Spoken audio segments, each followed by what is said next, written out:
We live in an era where safety often feels external, dependent on circumstances beyond our control, our financial situation, our health, the relationships we keep, even the social and political climate around us. But what if I told you that real safety, the kind that brings peace even in chaos, doesn't come from the outside world, but from within? Today, let's explore what it truly means to build inner safety in a world that feels unsafe, and how you can cultivate a sense of security that doesn't shatter with every storm. Inner safety begins with the relationship you have with yourself. Many of us grew up learning to seek validation outside, approval from parents, acceptance from peers, recognition from society. Over time, this creates a fragile system where we feel safe only when others approve, when life goes according to plan, when external circumstances line up. The moment those conditions fail, our sense of security crumbles.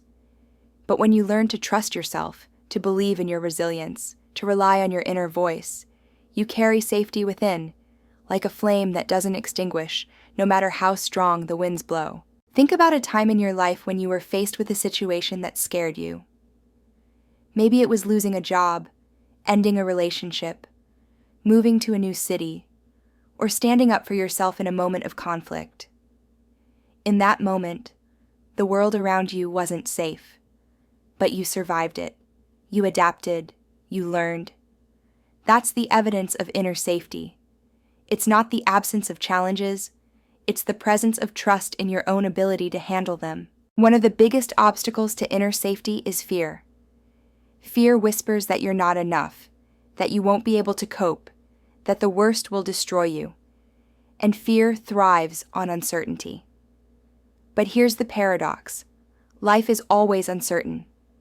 There is no moment in history when the future was fully predictable. Inner safety is not about removing uncertainty. It's about learning how to live with it without losing yourself.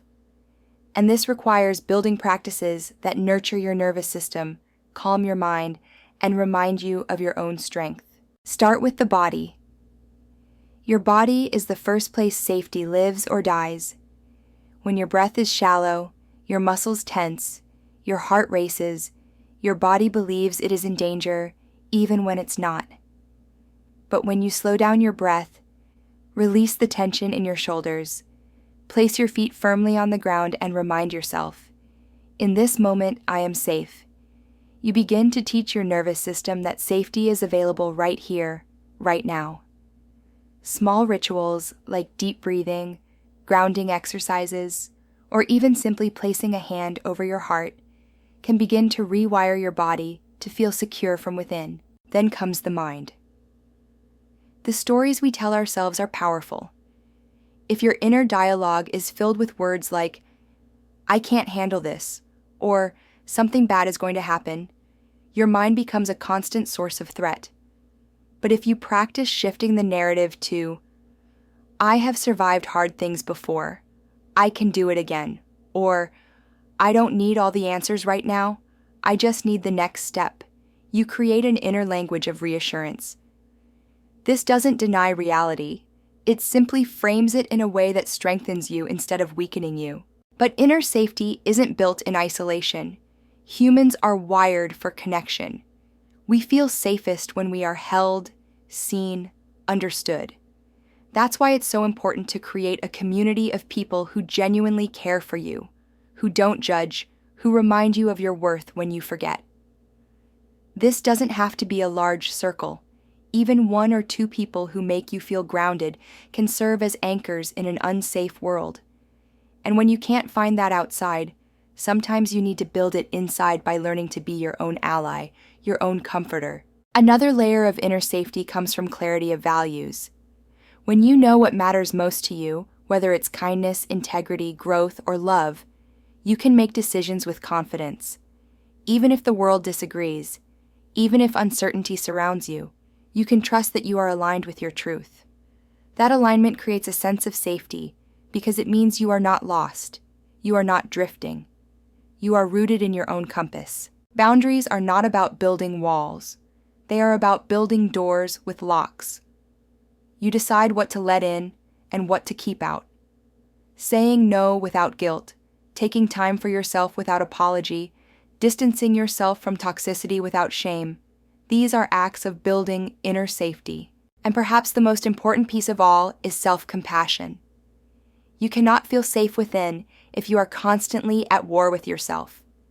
Harsh self-criticism, unforgiving inner dialogue, unrealistic standards, they all create an internal environment of hostility.